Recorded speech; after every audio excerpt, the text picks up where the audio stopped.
and tunneling. So what is mining? Yes. We have to dig. We have this unsustainable, because what we thought that is already the deepest. But even we are going to mine it, meron pa palang mas deeper. Yeah. And even do the tunneling, magta-tunneling ka. So that is not still yung hindi pa yan ganyan ka-wide. So if you do the tunneling, alright? So because if you're going to measure the length, the width, and the depth, you are going to get the deepest, the longest, and of course the widest. Okay, first is we get first the length. So the length is from head to toe or toe to head, right? So we get it, we use the Q-tips. Okay, so we just do like this. And then here is the, actually, I told you there is the Q-tips got already, yeah, got the measurement paper, right?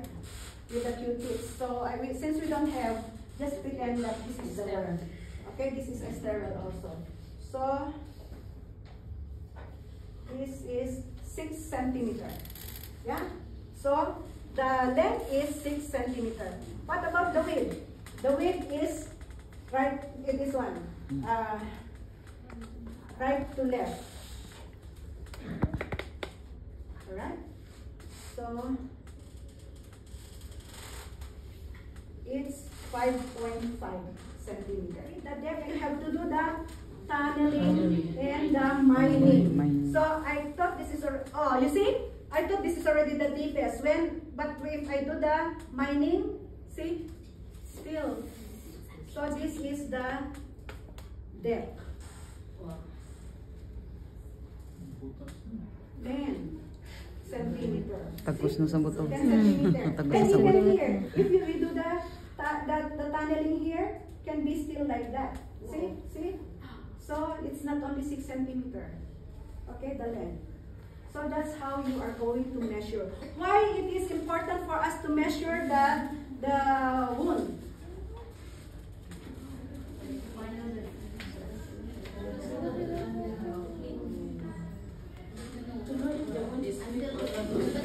Yes, to know if the wound is healing or getting worse. Right? Baka naman mamaya, hindi mo na, you don't mind. You just keep on dressing, but inside is already rotten na. Marami na siyang, may necrotic na. There is already necrotic. And what is necrotic again? Dead tissue. So, but anyway, if there's a necrotic, malalaman niyo because of the odor. Yeah? So, ang baho na. Alright? Okay, so you already measured. Now you are going to do the packing, filling or packing. Yeah? So, what you have to do is, of course, there is, today, there is already a gauze with a cream inside. Meron na siya, there is already a cream inside. But, if you don't have that available one, you can put first the wound healing cream. You have to apply first before you are going to do the packing. Yeah? So, when you do the packing, you can, or sometimes, others, they will just soak it with the saline water, yeah? And then squeeze it. And then they will do the packing. Of course, when you do the packing, you have to be careful not to touch the surface of the peri wound. Yeah? Okay?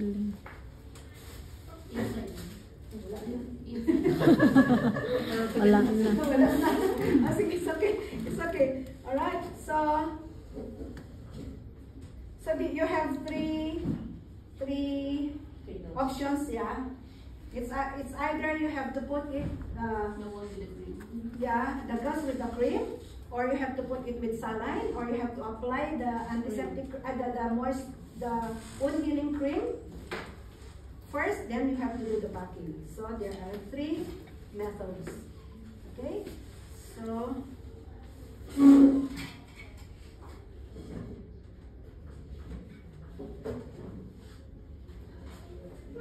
alright. Now contaminate my hand. So, pwede na akong makontaminate yung hand ko. Now, kasya ba ito 4x4? I still can. Alright, now, we have to cover just like that. And then, we have to do put the, saan ba yun? Okay. So, i-cover na lang natin ito. Okay? Anong oras na ba? 12 na mo. 12:15. Malapit na rin naman. Siguro na yan eh. Nagugutom na ba kayo? Okay. So, but actually, when you are going to cover it, you have to put the glass first, then you have to put the micropore tape. By the way, guys, this is micropore tape. Micropore tape. Micropore Or tape. medical tape. Medical tape. So, it should be wrinkle-free. Dapat wrinkle-free. Right? Okay? Then, after that, you have to time. Pwede dito muna ilagay dun sa, or you can put it, you have sticker like this. Thank you.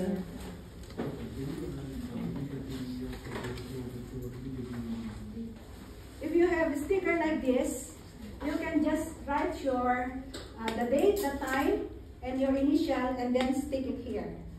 Okay? Why do we need to write our initial and date and time?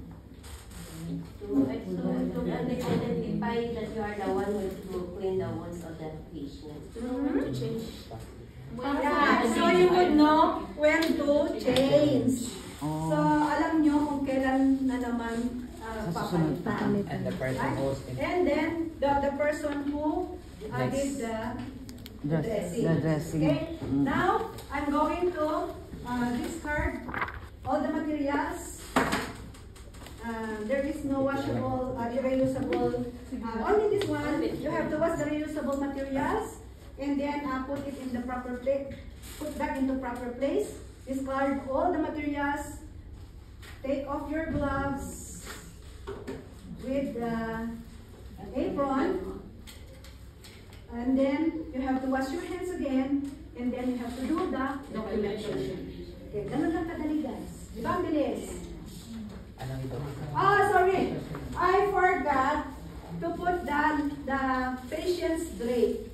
Okay, by the way, pagka okay. naka-gloves na, naka-sterile gloves na kayo, you have to take it from here. Because this one's sterile to sterile, right?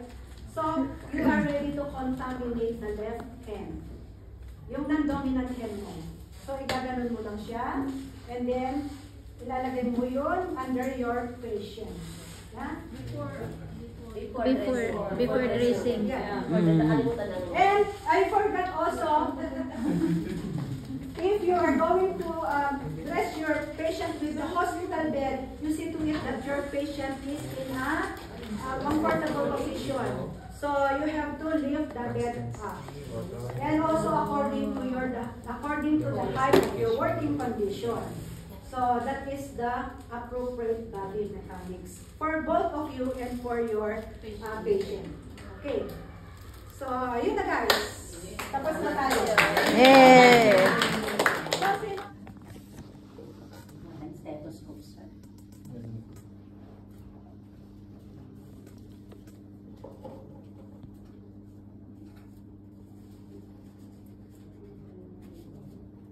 Okay, wear your gloves.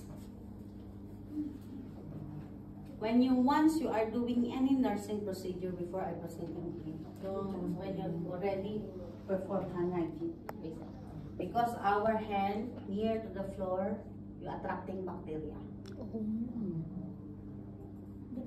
Nursing procedure and doctors, you see the nurse, always there is Always like that. Always like that. Now you understand. Yeah. Okay. Okay. Any nursing procedure, they're not allowed to put down their hand near to the floor when they are doing any of insertion, any of wound dressing, any nursing procedure. Because when your hand near the floor, you're attracting only bacteria. So you see when doctor in the operation, surgeon. Okay, you're doing like this. Hallelujah. No. Now, raising up. Okay. After that, just assume this is sterile. This is not, when you're telling sterile procedure, before I show that, you have to perform hand hygiene, avoid touching any edges. Share, bacteria, microorganism, bacteria is everywhere, even air gut. Understand?